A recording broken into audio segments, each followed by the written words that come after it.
Hello, what's up guys, how are you everyone? I hope everybody is well. Today I have a Nissan Altima. This car have a problem, car not start.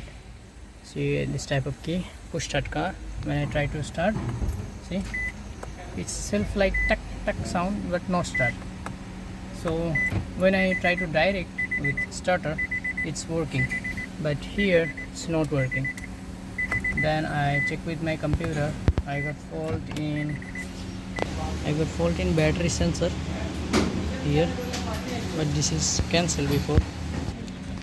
Then I see here battery sensor cancelled before, I think people. And you can see here downside.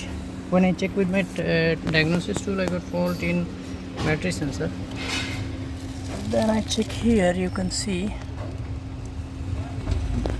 there is one wiring problem.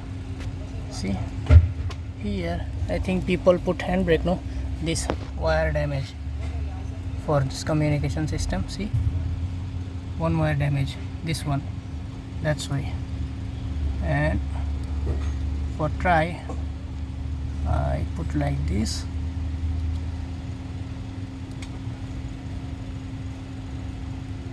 Okay, this wire, see, and then start car. See,